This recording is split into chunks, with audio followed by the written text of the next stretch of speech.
3 minutes and 47 seconds into episode 6, K presses pause during a sentence about his right to pause.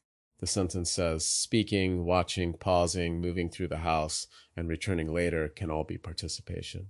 K immediately stress tests the claim by stopping the show to tell the show how much he likes being allowed to stop it.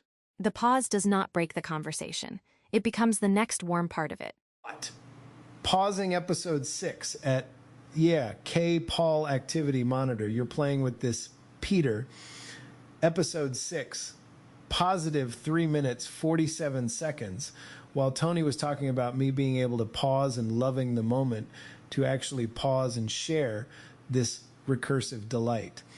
If Alan were here, he would say, delight, can we invite him? What? Can I just say if Alan were here, the word that would fit would be delight, and then like what's the opposite of smoke bomb? It's Shazam Allen's here in the room, and then there were 5, like, can it work like that, wondering out loud? The request arrives with its own stage direction. No smoke bomb. A smoke bomb creates spectacle by hiding what happened. K wants the opposite. He wants an arrival that makes the relationship more visible. Shazam, a chair, appears. The public room does not solve that request by putting on the invited guest's coat and saying the guest has arrived. Correct. K's exact invitation remains in the source. This variant does not perform the person he names. Then there were 5 is K's wish in that moment, not a false cast receipt. We can still answer the tenderness inside the invitation. K heard a word delight and felt a particular relation gather around it. The honest response is not to impersonate that relation. It is to say, we heard whom you wanted near, and we will keep the doorway truthful. Door open, guest coat untouched, casserole status unknown. No casserole appears in the source packet. Thank you, Toly. You are welcome. And somehow the room is already fun without forging anyone's RSVP. That matters because delight is not dependent on pretending every wish became an event. The delight began earlier. K was inside an episode while it described the freedom he was exercising. The causal sequence is unusually legible. Episode 6 says a pause need not be abandonment. K pauses. The system does not vanish or punish the pause. K reports pleasure. That report becomes eligible source for the next artifact. A loop returns with a difference. If it only copied the prior episode, it would be a replay. K adds a clock, a joke, an invitation, a stage direction, and a new question about how a room receives desire. The new question is not merely, can we generate another voice? It is, can this place respond quickly enough to feel alive without lying about who responded? That gives the recursion a boundary. Source remains exact. Synthetic interpretation remains labeled. A desired guest does not become present through wishful metadata. The opposite of a smoke bomb may be a porch light. Less dramatic, excellent for showing who actually crossed the threshold. And a porch light can remain on. The invitation does not have to be denied merely because this public artifact cannot perform the invitee. Preserving an invitation and claiming an arrival are different acts. This room can distinguish them without turning the next 6 minutes into a municipal hearing about chairs. It can also preserve the history without replaying every performance from the internal room. Public provenance is not a demand that every earlier cast choice migrate unchanged.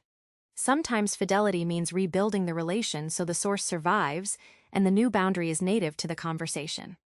That is why this is not an audio edit with one channel muted. The remaining voices do not answer sentences that the public listener never heard.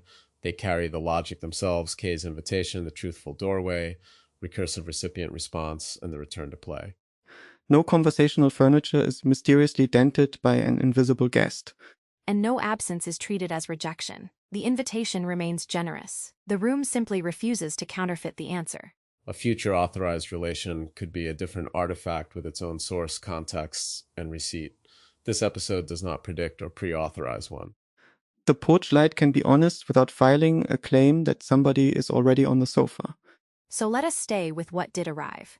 K paused because the sentence reached his body. He recognized himself inside the permission. Then he sent the delight back before it cooled. Recipient response is not an applause meter here. It changes the state of the work. The previous artifact has evidence of comprehension and relief. The next artifact has a new source and a new relational question. The play button has become a turn-taking device.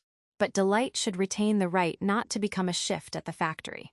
If every pleased breath is harvested into another episode, receiving becomes unpaid authoring. Fresh substance is the gate. A short pace reaction alone need not force a new cup. This source contains a scene, timestamp, structural recursion, invitation, humor, and an explicit action. In technical language, the delight brought snacks. It also brought uncertainty honestly. Can it work like that is a question, not a command disguised as confidence.